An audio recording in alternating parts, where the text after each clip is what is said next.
अस्सलामु अलैकुम वरहमतुल्लाहि वबरकातुह।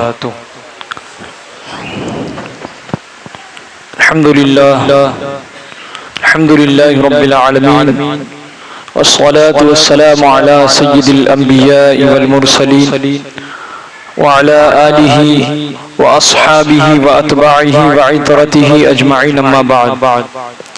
फ़अऊज़ु बिल्लाहि मिनश शैतानिर रजीम। बिस्मिल्लाहिर रहमानिर रहीम। जाअल हक़ व ज़हक़ल बातिल इन्नल बातिला कान ज़हूक़ा। वक़ुल जाअल हक़ व ज़हक़ल बातिल इन्नल बातिला कान ज़हूक़ा। आमन्तु बिल्लाहि सदक़ल्लाहु मौलाना अज़ीम। आइए हम और आप अपनी और सारी कायनात के मरकज़ अक़ीदत क़िबला इताअत काबा इन्क़ियाद बेकसों के कस बेबसों के बस जो सुब्हुल सलाम के मुर्शिद आज़म है, यतीमों के चारागर हैं, उस नबी बरहक़ की मुक़द्दस बारगाह में अपनी अक़ीदत व मोहब्बत का ख़राज इन अल्फाज में पेश करते हैं, जिस तरीके से पढ़ाओ मेरे साथ मिलकर पढ़ें। अस्सलातु वस्सलामु अलैका या रसूल अल्लाह, अस्सलातु वस्सलामु अलैका या हबीब अल्लाह, अस्सलातु वस्सलामु अलैका या नबी अल्लाह, अस्सलातु वस्सलामु अलैका या नूर अल्लाह, सल्लल्लाहु ताला अलैहि वसल्लम। अल्लाह ताला का बेपनाह फज़्ल है, उसका करम है, उसकी अता है, उसकी तौफीक है कि उसने हमें जुमातुल मुबारका में जमा होने का शर्फ अता फरमाया। जुमा मतलब जमा होकर इज्तिमाई तौर पर अल्लाह की इबादत की जाए, उसकी रज़ा हासिल की जाए।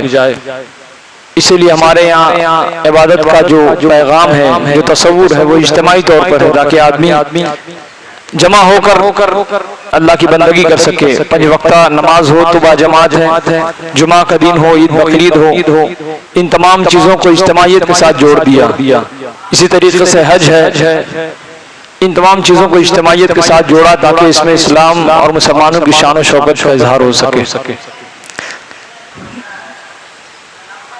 जुमा के दिन बड़ी ही फजीलतों का हामिल है, बेशुमार रहमत अल्लाह तबारक व तआला इस दिन में हम पर लुटाता है, और एक ऐसी साथ है जिसमें हमारी बख्शिश का परवाना अता फरमाता है। हमें ये कोशिश करनी चाहिए कि हम और आप जुमा के दिन का एहतमाम करें, लहू लहब से बचते हुए अपने तमाम तर काम को जुमा की खातिर मुलतवी करते हुए जुमा का एहतमाम करना चाहिए, या जुमा से पहले अपने तमाम तर काम से फारिग होकर एहतमाम जुमा का इंतजाम करना चाहिए। जुमा के दिन दुरूद पाक पढ़ने की बड़ी फजीलत है, बड़े ही सवाब का काम है। और सरकार फरमाते हैं कि जो उम्मती मुझ पर खुलूस के साथ दिल लगाकर मोहब्बत में मुझ पर दुरूद पाक पढ़ता है, उसका दुरूद पाक पढ़ना मैं खुद सुनता हूँ। सरकार फरमाते हैं कि कल वो शख्स जो मुझ पर कसरत के साथ दुरूद पाक पढ़ता है, कल क़यामत के दिन जब नफ्सा नफ्सी का आलम होगा तो वो मेरी मजलिस में मुझसे सबसे ज्यादा करीब होगा। और सरकार फरमाते हैं कि मेरी शफाअत का हकदार कसरत के साथ जो मुझ पर दुरूद पाक पढ़ता है वो मेरी शफाअत का हकदार होगा। बड़ी फजीलत है, दुरूद पाक पढ़ा करें जब मौका मिले, नमाजों में, नमाज के अलावा, और हर सांस में दुरूद पाक हो, ताकि हम गालियों से, फजूल कामों से बच जाएं और दुरूद पाक का एहतमाम करके हम अपने लिए ज़ख़ीरा आखिरत इकट्ठा कर सकें। जिस माह मुबारक में हम और आप सांस ले रहे हैं, ये मुहर्रमुल हराम का मुक़द्दस महीना है, और मुक़द्दस इस मुक़द्दस महीने में हम और आप बेशुमार बरकतों से मुस्तफीद हो रहे हैं। एक तो ये कि अल्लाह तबारक व तआला ने इस महीने को हुर्मत वाला महीना करार दिया और दुरूद पाक पढ़े मोहम्मद सल्लल्लाहु अलैहि सय्यिदना।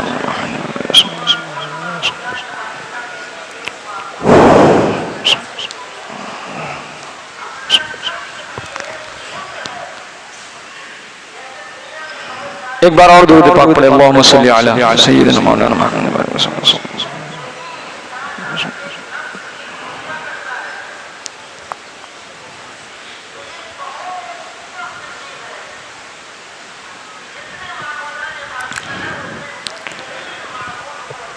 वाक़यात करबला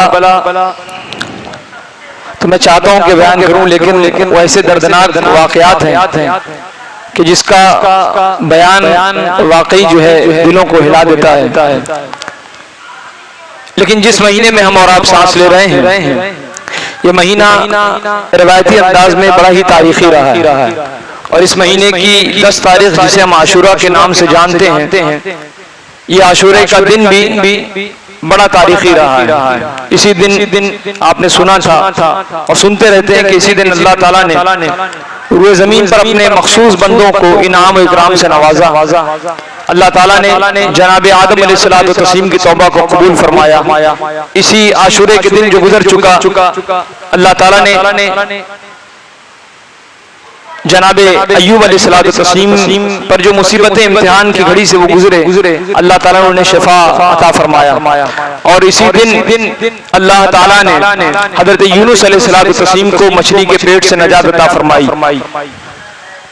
इतना ही नहीं, बेशतर अंबिया अलैहिस्सलातु तस्लीम इसी दिन अल्लाह ताला ने हजरत मूसा अलैहिस्सलातु तस्लीम को बनु इसराइल के हमरा फिरौनियों से अल्लाह ताला ने नजात अता फरमाई।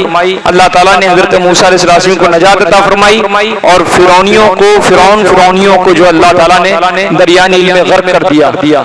तो इसी दिन बेशुमार अल्लाह ताला ने रूए ज़मीन पर फजीलतों के अंबार लगा दिए, बेशुमार नेमतों का दरवाजा खोल दिया, बेशुमार नेमतें अता फरमाई और रूए ज़मीन पर जो नेमत की शक्ल में सबसे पहले बारिश इंसानों को अता की गई, वो बारिश भी जुमा का दिन था, मुहर्रमुल हराम की वो आशूरे की तारीख थी।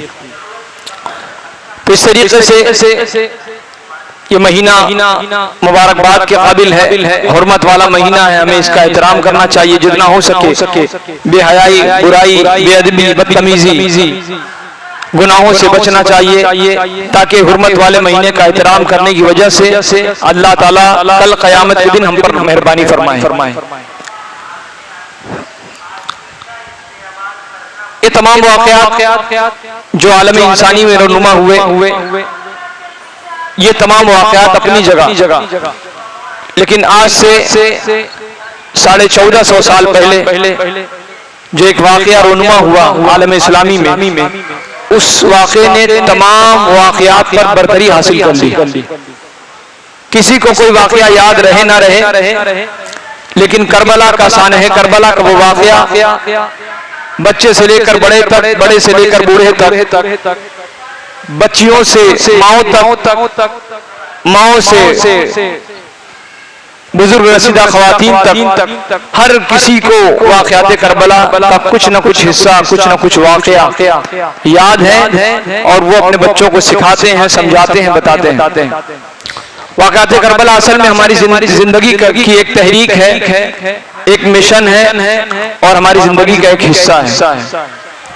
वाक़यात करबला सिर्फ ये नहीं कि वहां पर जो जंग हुई उस जंग को ताबीर किया जा रहा है, बल्कि वाक़यात करबला जो है जिंदगी का उसलूब बन गया, जिंदगी का हिस्सा बन गया, जिंदगी का इस्तिआरा बन गया, जिंदगी की हकीकत बन गई और जिंदगी का करीना और उसलूब बन गया।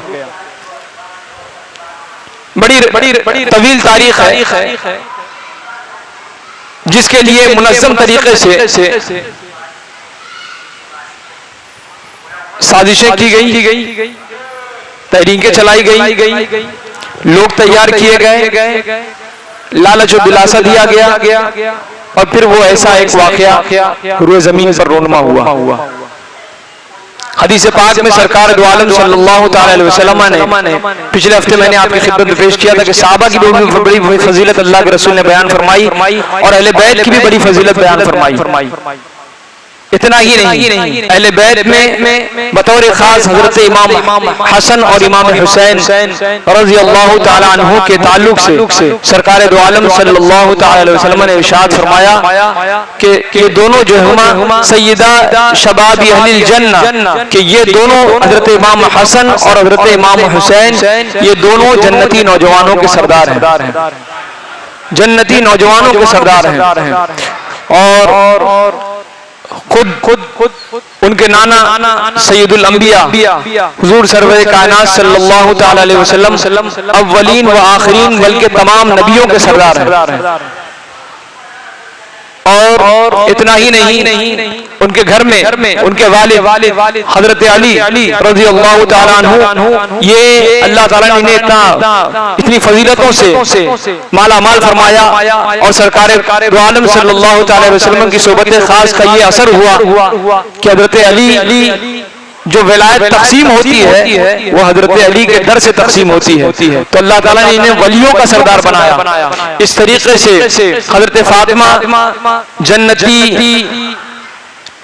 खवातीन की सरदार होंगी। इस तरीके से जिनके घर में जन्नत की सरदारी तकसीम होती हो उनसे ये तवक्को की जाए कि वो दुनिया की गर्ज़ो गायत के लिए, दुनिया की लालच के लिए, मुसलमानों का खून बहाने के लिए करबला में गए, तो ये समझ से परे है ये बात। बहुत सारे ऐसे लोग हैं जो तारीख पढ़ते तो हैं लेकिन तारीख समझते नहीं, या तारीख समझते भी हैं तो तोड़ मरोड़ कर पेश करते हैं। और नतीजा ये होता है कि यही तारीख अगर सीरत निगार ने, तारीख निगार ने सही तरीके से पेश किया तो यकीनन उसने अपने ईमान के साथ वफा किया, और जिसने तारीख को तोड़ मरोड़ कर पेश किया तो यकीनन उसके ईमान में कजी है, कहीं टेढ़पन है और कहीं जो है उसके ईमान में कमी बाकी रह गई है। बहुत सारे ऐसे मुहद्दिकीन हैं जिन्होंने बहुत सारी बातें की है, किताबें हैं, मौजूद हैं। कुछ ने तो ये तक कहा कि नाउज़ुबिल्लाह हज़रत इमाम हुसैन रज़ी अल्लाह ताला अन्हु ये सियासी जंग थी जो दो शहजादों की थी। नाउज़ुबिल्लाह हज़रत इमाम हुसैन वो हज़रत अली के खानवादे से थे, ये अहले कुरैश थे, वो बनु उमैया थी, बनु उमैया का कबीला था, हज़रत मीर मुआविया के साहबजादे थे। तो इस तरीके से दोनों खानदानों में जंग हुई। तो ये दरअसल कुर्सी के लिए हुई। बाज़ लोग कह देते हैं, बाज़ लोगों ने यहाँ तक कह दिया कि यजीद दीनी मामलात पर नाहक था और इमाम हुसैन सियासी मामलात पर नाहक थे। इस तरीके से अपनी अपनी राय लोग कायम करते हैं। किसी की राय सही होती है, किसी की राय गलत होती है, लेकिन तबसरा करना और बाद के लोगों का तबसरा करना, उस पर राय कायम करना, ये थोड़ा दुरुस्त नहीं है। साबिक पहले के जो लोगों ने राय कायम की तो मुसल्लमा राय ये थी कि उस वक्त रूए ज़मीन पर अल्लाह के रसूल सल्लल्लाहु अलैहि वसल्लम के जो साहबजादे, आपके नवासे, आपके पोते भी, आपके नवासे भी, हजरत इमाम हसन, हजरत इमाम हुसैन रज़ी अल्लाह ताला अन्हु से ज्यादा मुस्तहिक कोई नहीं था खिलाफत। रूए ज़मीन पर आप भी तो एक थे जो मरकज़ नजर थे, क़िबला कायनात थे, और जिनकी इताअत मुत्तफ़िक़ा तौर पर अहले मक्का भी करते, अहले मदीना भी करते, और रूए ज़मीन पर जहां जहां आपके खिलाफत का ऐलान होता तमाम लोग बसरो चश्म आपको खलीफा तस्लीम कर लेते। एक मरकज़ी हैसियत थी हज़रत इमाम हुसैन की, लेकिन जो होना था वो तो होके रहना था। तो ऐसे भी लोग थे जो कलमा पढ़ते थे, आज भी हैं ऐसे लोग जिनसे हम अच्छी तवक्को करते हैं, अच्छी उम्मीद करते हैं, लेकिन वो उम्मीदों पर पूरा नहीं उतरते। हम सोचते हैं कि मुसलमान है अच्छा बोलेगा, मुसलमान है अच्छा सोचेगा, मुसलमान है अच्छा खाएगा, मुसलमान है हराम से बचेगा, मुसलमान है हलाल काम करेगा, लेकिन बहुत सारे ऐसे मुसलमानों को देखकर लगता नहीं है कि ये ऐसे ही करते हैं, बल्कि उनका नाम फकत मुसलमान है लेकिन काम से मुसलमान नजर नहीं आते। ऐसे ही हमने करबला के वाक़े में देखा, करबला के पूरे वाक़े में हमने देखा कि जानते हुए भी, ये भी जानते थे कि जिन्हें अल्लाह के रसूल ने बिशारत अता फरमाई है। ये कहा है कि ये जन्नती नौजवानों के सरदार है, कल तुम्हारे भी होंगे और जितने सरदार रोज़े अव्वल से लेकर क़यामत के दिन तक आएंगे उन तमाम नौजवानों के ये सरदार होंगे। सब जानते थे, सबों ने वो हदीस सुन रखी थी। और ये वो थे कौन जो करबला के वाक़े में हज़रत इमाम हुसैन के मद्दे मुकाबिल खड़े हुए थे। वो भी कलमा पढ़ते थे, वो भी नमाज पढ़ने के कायल थे, तमाम चीजें उनके अंदर मौजूद थी। लेकिन परखना यह था कि किसका कौन जो है ईमान के मुकम्मल पैमाने पर पूरी तरीके से उतरता है और कौन ईमान के पैमाने को छोड़ चुका है, ये देखना था। सब्र और इस्तिक़लाल का, इस्तिक़ामत का जो मुज़ाहरा है हज़रत इमाम हुसैन ने मैदान करबला में किया है, उसने पूरी दुनिया को नई जहत और सिमत अता की है।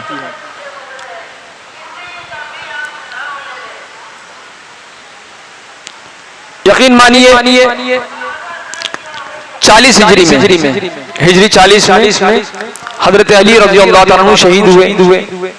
हजरत उस्मान गनी की शहादत से लेकर अल्लाह के रसूल की हदीस से सरकार फरमाते हैं कि जब तक उस्मान होकर हुए जमीन पर खैर बाकी रहेगी, मेरा ये उस्मान जिस दिन चला जाएगा रुए जमीन पर खैर बाकी नहीं रहेगी। और वही हुआ। जिस तरीके से बेदर्दी के साथ यहूदियों ने, मजूसियों ने और अब्दुल्लाह इब्ने सबा के चाहने वालों ने जिस तरीके से हजरत उस्मान गनी रज़ी अल्लाह तआला अन्हु के घर का मुहासरा किया, 40 रोज तक मुहासरा किया रहा। और 40 रोज के बाद जुमा का दिन था, हजरत उस्मान गनी मुसलसल पानी बंद कर दिया था, खाना पीना सब बंद कर दिया था। और इस तरीके से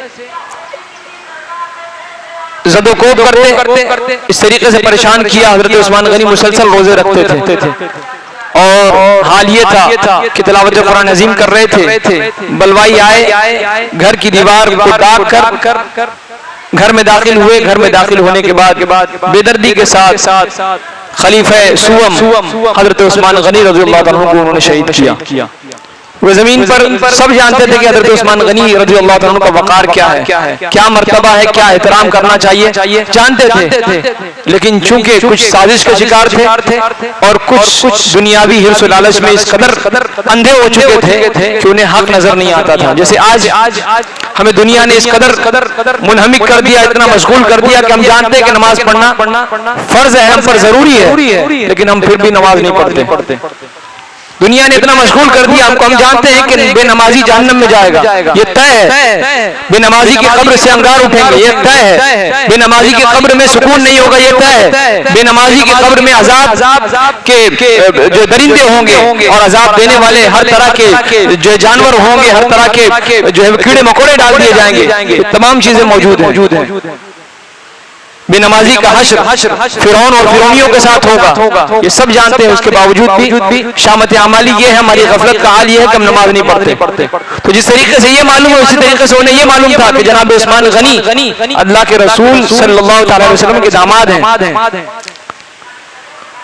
और ज़ुन्नूरैन है, ज़ुल्हिजरतैन है, बड़ी फजीलत थी आपकी। लेकिन उन्होंने बेदर्दी के साथ आपको शहीद किया। उम्मत ने फितना बर्पा कर दिया और फिर उम्मत में इत्तेहाद को तोड़ दिया, इख्तिलाफ को बांट दिया। इस तरीके से हजरत उस्मान गनी के बाद हजरत अली रज़ी अल्लाह तआला अन्हु 3 रोज तक जनाब उस्मान गनी रज़ी अल्लाह तआला अन्हु का जसद खाकी पूरे जमीन पर पड़ा रहा। और बलवाइयों ने, हमला करने वालों ने इस तरीके से दहशत फैला रखी थी कि साहबा में ये मजाल नहीं होती थी कि वो किसी को हाथ लगाएं, कहीं अपने घर से निकल सके। पूरे मदीने में उन्होंने जो है वो कब्जा कर रखा था, जुल्म बर्बरियत का लोगों को निशाना बना चुका था। हाल ये था कि जब जनाब उस्मान गनी रज़ी अल्लाह तआला अन्हु को उन्होंने शहीद करने के लिए तलवार उठाई तो आपकी अहलिया जनाब नाइला आपने दिफा करने की कोशिश की तो पता चला कि आपके हाथ की 3 उंगलियां जो है वो बचाव में दिफा करने में जो है 3 उंगलियां जो है वो शहीद हो गई। इस तरीके से बेदर्दी के साथ उन्होंने शहीद किया। और फिर उसके बाद 3 रोज तक जनाब उस्मान गनी रज़ी अल्लाह तआला अन्हु का जसद खाकी रुए जमीन पर पड़ा रहा। ये बड़ी दर्दनाक कहानी है और हकीकत से इसका बड़ा गहरा ताल्लुक है और मुकर्रिरीन अपने अपने तरीके से बयान करते हैं। मैं वो तारीख के वो बातें बता रहा हूँ जो मुसलमानों ने किया। मुसलमानों ने जो असहाबे रसूलुल्लाह के साथ किया, ये वो लोग थे जो सहाबा के बेटे थे। बहुत सारे उसमें सहाबी के बेटे, बहुत सारे ऐसे भी थे जो यहूदियों के शिकार थे, मजूसियों के शिकार थे, नए मुसलमान थे, उन्हें भड़का दिया गया था, वो भड़क गए थे, मुश्तइल हो चुके थे, आग बगोला हो चुके थे। उसके बाद किसी तरीके से तीसरे रोज सहाबा इकराम ने जुर्रत की, हिम्मत की, और फिर उसके बाद जनाब उस्मान गनी रज़ियल्लाहु अन्हु को यूं ही उनके खून आलूद कपड़े में उन्हें दफन किया और जन्नतुल बकी में जो है वो दफन किया गया। फिर उसके बाद तीसरे रोज ही सहाबा इकराम ने फिर जो है वो ये देखा कि उम्मत के हालात बिगड़ जाएंगे, लोगों में इख्तिलाफ पैदा हो जाएगा, मामला बिगड़ जाएंगे, उम्मत मुस्लिमा का क्या होगा। तो उसके बाद हज़रत अली रज़ियल्लाहु ताला अन्हु को खलीफा मुस्लिमीन की हैसियत से माना जाने लगा, ऐलान किया गया, बैत की गई। और हज़रत अली तैयार नहीं थे कि फिर उम्मत में ऐसा ना हो कि फिर इंतशार पैदा हो जाए, लेकिन अजिल्ला साहबा, बड़े बड़े साहबा इकराम हज़रत अली रज़ियल्लाहु ताला अन्हु की खिलाफत को कबूल किया, बैत की गई। और फिर उसके बाद हज़रत अली रज़ियल्लाहु ताला अन्हु जो है इस तरीके से आप मुसलमानों के खलीफा मुकर्रर किए गए। और इतना ही नहीं बल्कि जो है हज़रत अली रज़ियल्लाहु ताला अन्हु मुसलसल जो है तकरीबन 4.5 बरस आपने हुकूमत फरमाई। मुल्क शाम, मुल्क मिस्र के अलावा तकरीबन पूरी दुनिया जो है उनकी हुकूमत का हिस्सा थी उस वक्त। आपका पूरा दौर हज़रत उस्मान गनी के शहादत के बाद हज़रत अली रज़ियल्लाहु अन्हु का पूरा दौर फितने में, फसाद में, खाना जंगी में चला गया। एक वो तबका था जो हज़रत उस्मान गनी रज़ियल्लाहु अन्हु के ताल्लुक से कहता था कि ऐसा है कि हमको उनके खून का बदला चाहिए। और एक वो तबका था जो हज़रत अली के मानने वाला था। एक वो तबका था जो इन दोनों से अलग सहाबा का मिजाज रखता था कि भाई उम्मत में भी इंतशार ना हो, खामोशी इख्तियार की जाए। उम्मत में 3 गिरोह हो चुका था। बाद में होते करते वो लोग जो हज़रत उस्मान गनी रज़ियल्लाहु अन्हु के खून का बदला और मुतालबा कर रहे थे, उन्हीं लोगों ने फिर जंग की आग भड़काई और उन्हीं में से कुछ ऐसे लोग पैदा हुए हज़रत अली रज़ियल्लाहु अन्हु के मानने वाले, बाद में जो खवारिज कहलाए, जिन्होंने खुद हज़रत अली रज़ियल्लाहु अन्हु को नहीं माना, उनकी मुखालिफत की और नाउज़ुबिल्लाह काफिर तक कह दिया। इस तरीके से बड़ी दर्दनाक कहानी है कि किस तरीके से मुसलमानों को या तो वरगलाया गया या खुद मुसलमान खुद जो है खलीफा वक्त के खिलाफ जो है खड़े हो गए। और फिर उसके बाद अंजाम क्या हुआ, देखा कि इस तरीके से खलीफा वक्त हज़रत अली रज़ियल्लाहु ताला अन्हु को भी उन्होंने जो है वो शहीद किया बेदर्दी के साथ 4.5 बरस में जो है। फिर उसके बाद हज़रत अली रज़ियल्लाहु ताला अन्हु के बाद आपके साहबजादे हज़रत इमाम हसन रज़ियल्लाहु ताला अन्हु उम्मत के खलीफा मुकर्रर किए गए, मुंतखब किए गए। आप जानते थे कि मुझसे पहले 2 खलीफा का क्या हश्र हुआ, लोगों ने किस तरीके से, यहूदियों ने, मजूसियों ने किस तरीके से खेला और किस तरीके से उम्मत में इख्तिलाफ पैदा किया। लिहाजा 6 महीना आपने मनसबे इमारत को संभाला, मुसलमानों की खिलाफत की जिम्मेदारी अपने सर ली और 6 महीने के बाद अपनी दस्तबरदारी का ऐलान किया। ये वो हदीस पाक की पर अमल था जो सरकार दो आलम सल्लल्लाहु अलैहि वसल्लम ने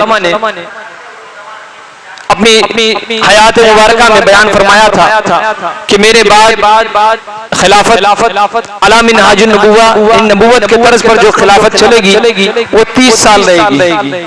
तो हज़रत अली रज़ियल्लाहु ताला अन्हु 4.5 साल आपने खिलाफत फरमाई, अब कुछ महीना बाकी रह गया था 30 साल मुकम्मल होने में।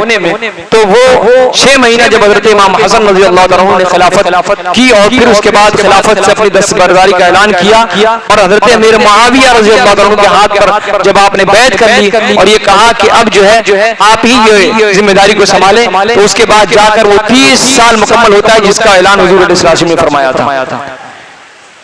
और फिर उसके बाद हज़रत अमीर मुआविया रज़ियल्लाहु ताला अन्हु 41 हिजरी में हज़रत अली रज़ियल्लाहु ताला अन्हु के विसाल के बाद हज़रत अमीर मुआविया रज़ियल्लाहु ताला अन्हु मुसलमानों के खलीफा हुए। खलीफा नहीं, ये तर्ज जो अंदाज था हजरत इमाम हसन रज़ी अल्लाह तआला अन्हु से बैत करने के बाद कुछ मुआहदे हुए। मुआहदा होने के बाद खिलाफत के मामला हजरत मीर मुआविया रज़ी अल्लाह तआला अन्हु के हवाले से उम्मत ने मुत्तफ़िक़ा तौर पर मान लिया। ये हजरत मीर मुआविया रज़ी अल्लाह तआला अन्हु है जो हुज़ूर अलैहिस्सलातु वस्सलाम के उम्मत के मामू हैं और आपकी एक बहन हजरत हुज़ूर अलैहिस्सलातु वस्सलाम के निकाह में हजरत उम्मे हबीबा थी। ये वो मोहतमद सहाबी रसूल हैं जिन्हें हुज़ूर अलैहिस्सलातु वस्सलाम ने वही की किताबत का हुक्म दिया था। ये वो सहाबी रसूल हैं जिनके ताल्लुक से सरकार अलैहिस्सलातु वस्सलाम ने हदीस में बयान फरमाया कि अल्लाहुम्मा जअलहु हादियम महदियम वहतदी बिही, कि अल्लाह हजरत ये मुआविया रज़ियल्लाहु तआला अन्हु को हादी बना, हिदायत अता फरमा और इनके जरिए से इन्हें हादी बना, हिदायत देने वाला बना और इन्हें खुद हिदायत अता फरमा और इनके जरिए से लोगों को हिदायत देने वाला बना। इस तरीके से सरकार दो आलम सल्लल्लाहु अलैहि वसल्लम की हदीस पाक थी। तो लोग जानते थे क्योंकि खिलाफत के उमूर अंजाम देने से पहले हजरत मीर मुआविया रज़ियल्लाहु तआला अन्हु मुल्क के शाम के गवर्नर थे, हाकिम थे। लेकिन जब खिलाफत की जिम्मेदारियां उनके सर पर आई तो अब मुत्तफ़िक़ा तौर पर मुसलमानों के खलीफा हो गए। 20 साल तक आपने अमवी हुकूमत की आप बानी हैं, बनु उमैया की खिलाफत थी, आप अमवी हुकूमत के बानी है। 20 साल तक आपने उम्मत को इत्तेहाद इत्तेफाक के साथ जमा किया और उम्मत के इस्लाह के काम किए, फलाह बहबूदी के काम किए। फतूहात में वुसाअत हुई आपके दौरे खिलाफत में और मुमलकत इस्लामिया में जो नज़्म ज़ब्त था, जो कानून कायदे थे, बड़े ही सिस्टम के साथ चला। मुसलमानों में खुशहाली आई, फारिगुल बाली आई और तहजीब व तमद्दुन का इर्तिक़ा हुआ। इस तरीके से बेशुमार काम आपके दौरे खिलाफत में हुए और फिर उसके बाद आपके ही खिलाफत के इख्तिताम पर 20 साल मुकम्मल हुआ। अब 60 हिजरी का जब आगाज होने लगा तो 60 हिजरी से पहले आपने अपने बेटे यजीद के जानशीनी के हवाले से आप फिक्रमंद हो गए कि अब क्या किया जाए, किसे अपना जानशी बनाया जाए। पहले ये बात चली, फिर मशवरा देने वाले में कुछ सहाबा भी थे और यूं भी उनके जहन में बात उबरी कि ऐसा है कि वो मेरे बाद क्या होगा मुसलमानों का।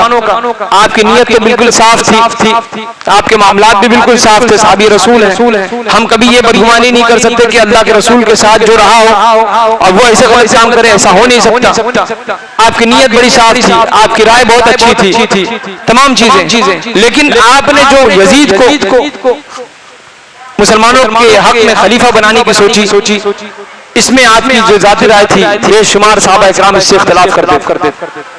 वो ये कहते थे कि यजीद इस लायक नहीं है, वो जमीन पर और भी लोग यहाँ पर मौजूद हैं। बतौर खास हजरत इमाम हुसैन रज़ी अल्लाह तआला अन्हु मौजूद थे और अजीला साहबा अब्दुल्लाह इब्न ज़ुबैर और इस तरीके से बेशुमार सहाबा इकराम वहाँ पर मौजूद थे जो बड़े बड़े सहाबा इकराम थे।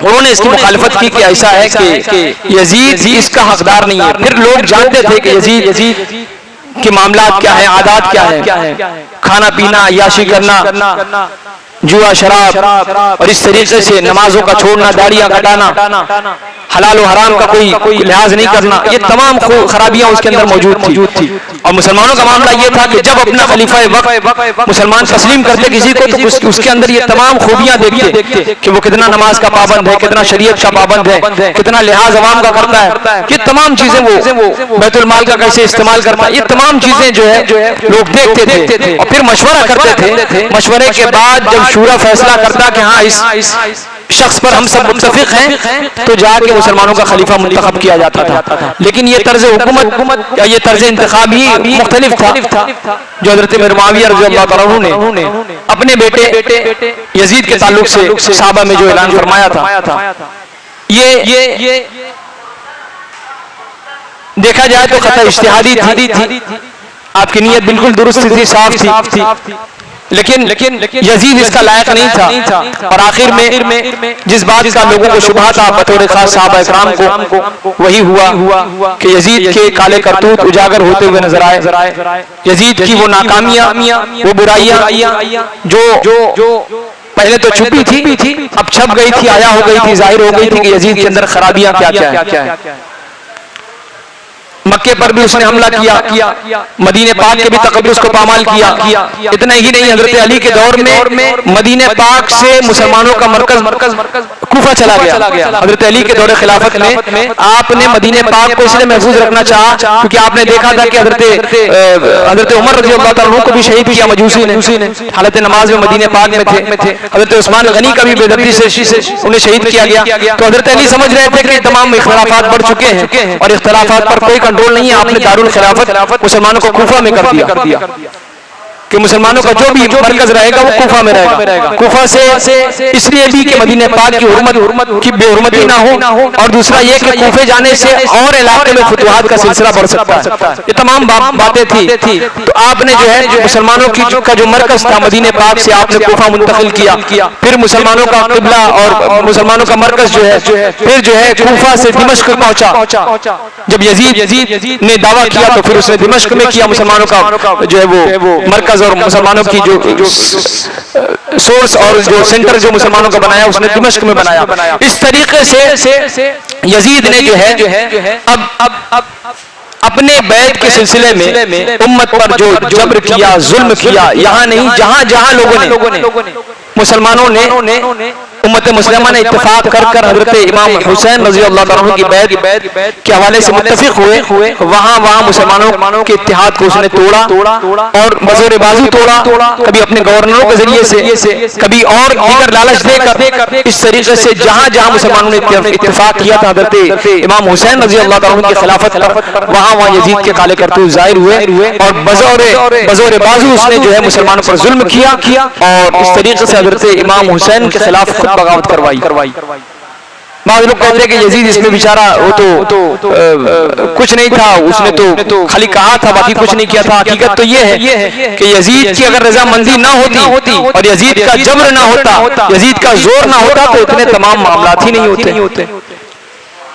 अगर हाकिम वक्त किसी को हुक्म ही ना दे कि ये काम मत करो तो फिर किसी जिम्मेदार का ये हक नहीं बनता उसे कि ये वो काम अंजाम दे हाकिम वक्त की इजाजत के बगैर। तो यजीद के चलते तमाम काम हुए और इतना ही नहीं, वाक़या करबला पेश आया। वाक़या करबला में रुए जमीन पर जो मुकद्दस हस्तियां उस वक्त मौजूद थी, 72 नफूस कुदसिया वो जो अहले बैत से ताल्लुक रखते थे, दीगर और जो 100 के करीब थे वो भी अहले ईमान थे, पक्का आज़्म रखते थे, हौसला रखते थे और वो इतने पक्के अहले ईमान थे कि ईमान वालों पर मर मिटना चाहते थे। उन्होंने करबला में अपनी जानों का नजराना पेश किया ईमान और इस्लाम के तहफ़्फ़ुज़ की खातिर कि अगर कुर्सी इक़्तिदार गंदी होगी तो हम इसकी शबी को बर्दाश्त नहीं करेंगे, इसके गंदेपन को बर्दाश्त नहीं करेंगे। यजीद ऐसा शख्स है जो इसका हकदार नहीं है। बाज़ बुज़ुर्गान दीन तो ये तक फरमा रहे थे कि अगर लोग यजीद की कूफे में, मक्के में, मदीने में और आलम इस्लाम में अगर यजीद की बुराइयां बयान न करते और लोगों को यजीद के आवारापन से अगर वाकिफ न करते तो शक था कि आसमान का आसमान से बादल टूट कर गिर पड़ता और अज़ाब के शक में सब के सब तबाह बर्बाद हो जाते। यजीद के अंदर वो बुराइयां, वो खामियां, वो जो है वो बदकारियां मौजूद थी। तो इस तरीके से फिर यजीद ने जो है वो करबला में वाक़या पेश आया। करबला के वाक़े के बाद जब करबला में शोहदा शहीद हो गए, उनकी लाशों के साथ उनके जिस्म अक़दस के साथ बतौर खास हज़रत इमाम हुसैन के और बेशुमार अहले बैत अतहार के जो है जसद खाकी के साथ उसने बड़ी बदतमीजियां की। सब उसके हुक्म पर हो रहा था। उबैदुल्लाह बिन ज़ियाद और उसके अंदर में जितने थे उसके चाहने वाले, उसके हामी, लालच में किस तरीके से जो लोग इन्होंने बड़ी बेहुरमतियां की लाशों की। और फिर उसके बाद करबला से कूफा आए, कूफा से शाम आए, शाम से फिर मदीना आए। जितने रास्ते में जहां गए लाशों को नेज़े पर उठाया, बड़ी बेहुरमती की लाशों के साथ और इस तरीके से फिर दफनाया गया। बाद में तो ज़्यादती पर ज़्यादती की गई अहले बैत इकराम के साथ। और किन लोगों ने किया? वो लोग जो इक़्तिदार के लालची थे। यजीद तो लालची था ही, यजीद के साथ साथ उसने जिन लोगों को लालच दे रखी थी कि मैं ये बनूंगा तो मैं तुमको भी ये बांट दूंगा, तुमको ये सदारत दे दूंगा, तुमको ये कुर्सी दे दूंगा, तुमको सब उसी लालच में गिरफ्तार थे। और इस लालच ने उनकी दुनिया भी खराब कर दी, आखिरत भी खराब कर दी। और फिर उसके बाद हाल ये हुआ कि मदीने पाक पहुंचने के बाद मदीने पाक के अंदर यजीद और यजीदियों ने जो जुल्म किया, वहां की वहाँ के सादात के साथ, वहाँ के सहाबा इकराम के साथ कत्ल गारतगिरी का माहौल कायम किया। और इतना ही नहीं, मस्जिद नबवी जो इतना तकद्दुस माफ जगह है, जिसे मां बैना बैती व मिंबरी रौज़तुम मिन रियाज़िल जन्नह, जो रियाज़ुल जन्नह है, जन्नत के बागों में से एक बाग है, वो इतनी अजीम हस्ती की बारगाह, उसने यजीद और यजीदियों ने वहां पर 3 दिन तक मस्जिद नबवी को बंद कर दिया, नमाजियों को वहां से हटा दिया, भगा दिया। और जुल्म ज़्यादती इस कदर की कि मस्जिद नबवी के अंदर घोड़े बांधे, घोड़ों ने जो है वो लीद की, खराबी घोड़ों ने जो है वो लीद की, पेशाब किया, पाखाने किए। इस तरीके से मस्जिद नबवी की हुर्मत को पामाल किया। हज़रत सईद बिन मुसय्यिब रज़ियल्लाहु ताला अन्हु बयान फरमाते हैं कि अगर मैं उनके सामने पागलपन का मुजाहरा ना करता और पागल जैसी हरकतें ना करता तो मुझे डर था कि वो मुझे भी शहीद कर दें। तो आप पागल होने का नाटक करते, अदाकारी करते, पागल होने जैसी अदा करते, और फिर उसके बाद आप बताते हैं कि इस कदर जोर जफा और जुल्म किया उन्होंने कि फिर जो है मदीने पाक में हर जगह सुनसान और सन्नाटा और वीरान हो गया था। ऐसा लगता नहीं था कि यहाँ पर लोग मौजूद हैं। और फिर उसके बाद हज़रत सईद बिन मुसय्यिब फरमाते हैं कि मैं मस्जिद नबवी में पागल होने जैसा बन गया था। और फिर उसके बाद मैं देखता था कि रोज़े रसूल से अजान की आवाज आती थी, तो मैं रोज़े रसूल से अजान की आवाज सुनते ही जो है नमाज का एहतमाम किया करता था। हज़रत सईद बिन मुसय्यिब बयान फरमाते इतना दर्दनाक वाक़या। फिर उसके बाद जो है यजीद फिर मदीने पाक से मक्के की तरफ रवाना हुआ। मक्के में यजीद और यजीद के हमरा जितने लोग आए, यजीदियों ने जो है मक्के पर भी जो हमला किया। और इतना ही नहीं, मिंजनीक का दौर था। मिंजनीक यूं समझ लीजिए कि वो तोप की तरह मिंजनीक का काम होता था। बड़े बड़े इसमें पत्थर, नोकीले पत्थर डाले जाते थे, फिर उसे कई लोग मिलकर खींचते थे, तो उसकी रफ्तार से जो है वो लोगों पर हमला किया करता था। तो इस तरीके से जो है उन्होंने मिंजनीक से हमला किया। तो मिंजनीक के हमले से खाने काबा का गिलाफ जल गया और खाने काबा का रुकने यमानी का जो हिस्सा जहाँ हाजिर अस्वद होता है वो हिस्सा जो है वो टूट कर गिर गया। इस तरीके से इन्होंने जोरो जफा किया। तो कौन कहता है कि यजीद बेचारा बहुत अच्छा था? तो लोगों को खुद अपना मुहासबा करना चाहिए।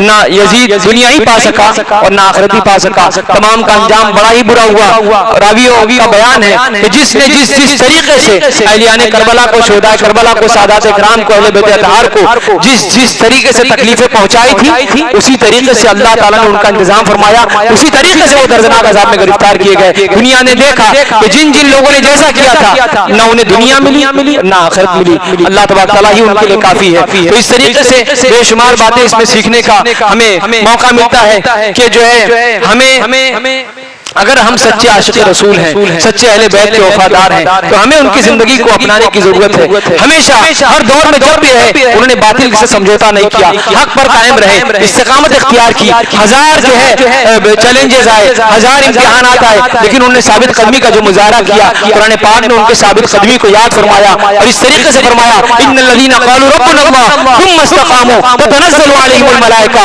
कि वो लोग जिन्होंने हर दौर के नशीब व फराज में, उतार चढ़ाव में कभी भी हिम्मत नहीं हारी। इन्नल्लज़ीना क़ालू, वो लोग जिन्होंने कहा रब्बुनल्लाह, हमारा रब अल्लाह है, सुम्मा इस्तक़ामू, और उस पर इस्तिकामत इख्तियार किया। फिर उसके बाद अभी कुरान पाक में अल्लाह ताला बयान फरमाता है कि सुम्मा इस्तक़ामू ततनज़्ज़लु अलैहिमुल मलाइका, फरिश्ते उन्हें बशारत देने के लिए आते हैं, अल्लाह तख़ाफू, डरो मत, वला तहज़नू, गम करने की कोई जरूरत नहीं है, जो किया बहुत अच्छा किया। वअबशिरू बिजन्नतिल लती कुंतुम तुअदून, तुम्हें जन्नत की बशारत हो जिसका तुमसे वादा लिया गया है।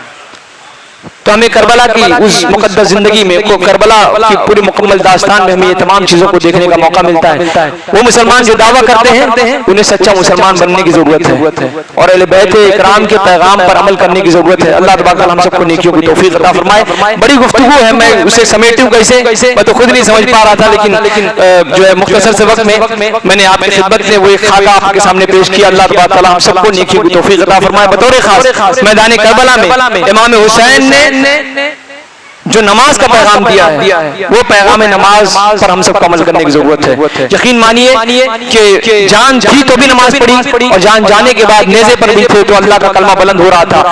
आखिरी वक्त में नमाज कायम की और बाद वसाल जो है कुरान पढ़कर लोगों को सुना रहे थे। तो ये वो दास्तान करबला से वो बातें सुनने और सीखने को मिलती है कि यकीनन वो जज्बा था, वो शहादत का जज्बा था, वो जज्बा उनके अंदर मौजूद था कि जो बाद वसाल भी, वसाल से पहले भी लोग उन्हें देखकर मुसलमान होते थे और जब बाद विसाल शहादत के बाद जब नेज़े पर थे, जब कुरान पढ़ते थे भी लोगों के दिलों को मुनव्वर करते हुए चले जाते थे। बहुत सारे ऐसे लोग इस्लाम में जो है मुसलमान हुए, अल्लाह ताला ने उनके दिल के अंदर इनकलाब पैदा किया, नूर रोशन किया और हिदायत से सरफराज फरमाया। अल्लाह तबारक तआला हम सबको नेकियों की तौफीक अता फरमाए। कुरान गुफ्तगू जो भी खता हुई परवरदिगार मुझे माफ फरमाए। अस्तगफिरुल्लाह रब्बी मिन कुल्ली ज़ंबिन व अतूबु, परवरदिगार मुझे माफ फरमाए।